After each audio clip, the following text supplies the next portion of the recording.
How's the the planting tarp looking there, Pepper Cat? All checking out? Oh, camera inspection. Thanks, Pepper Cat. Hello, friends, and welcome to Positively Peppers, where this week we're going to do something a little bit different. I got these plants from the garden center today, and I figured I needed to uppot them, so I'm going to take you guys along on the tour today. Just show you how I do it. I'm showing off two plants here, the cayenne long and the fireball pepper. Um, I really am pretty much only going to focus on the cayenne long because I kind of figured you don't need to see the same thing twice, because that's basically what I do. So, yeah, you can see there's some low growth there. We're going to trim that off. That's kind of part of the whole deal, too, kind of showing you what is part of like a weekly chore kind of a thing, trimming the low growth off that comes in that's too low, especially on this one due to how kind of funky it is. But you'll see us trim that off, too. So, without further ado, I think it's pretty much time to get started here.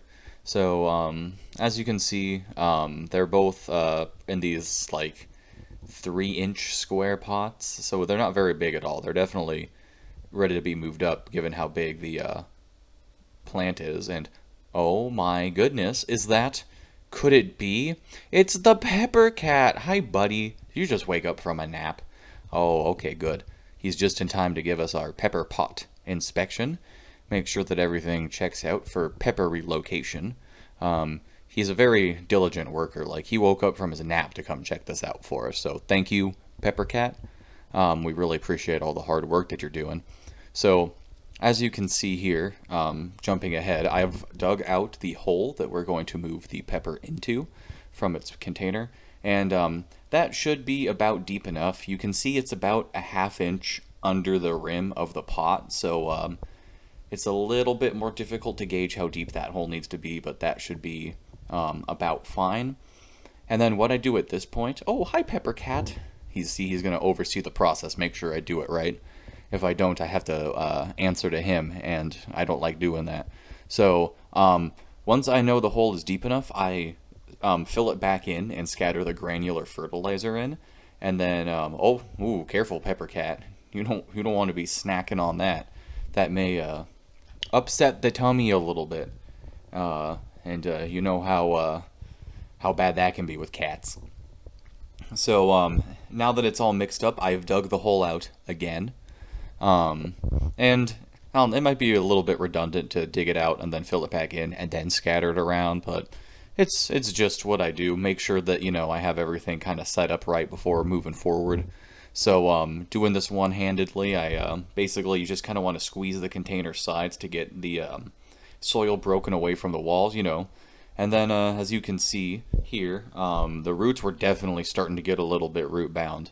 So it was a good thing we got this out when we did. And all I'm going to do here is just kind of pull away the roots that are starting to curl in to the center and start, growing around themselves. Just pull them out so that they can start kind of start growing back towards the bottom of the pot as they would normally want to. Had to empty a little bit more out, even though I did all that setup earlier. And then yeah, I'm just gonna go around and pat all that that dirt down, and then kind of grab the soil that I tossed off to the side. And yeah, I'm just gonna go around and basically finish up filling in the dirt, get the container level with the rim, and then this is gonna be ready to be moved outside and live with his brothers.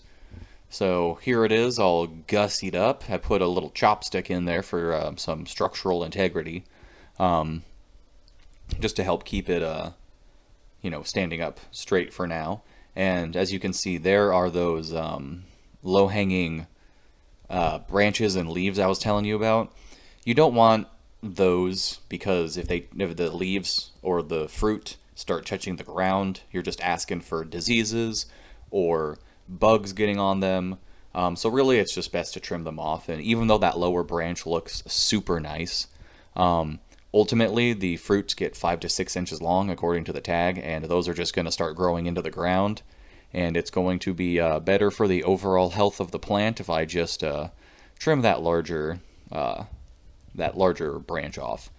So let's see. I think this is where I start. Oh, there we go. I have my weapon drawn, and I'm just gonna start clipping it about as close to the plant as I can, showing off my excellent camera skills. I believe I have a offer from whoever does Planet Earth to be on their filming crew after they. I sent this in as my submission, so those are all I'm gonna take off for now because those ones aren't. Oh, I guess I lied. I'm gonna take that one off too. Now I'm just gonna leave them alone because even though they are not that high off the ground for now, they're still useful for, taking in sunlight, photosynthesizing energy. So, oh, hi, Pepper Cat. Look at that. See, it's all in its new home, and he's giving it the old sniff of approval. Thank you, Pepper Cat, but this is a dangerous operation. You don't have the right PPE on, so I need to remove you from the situation.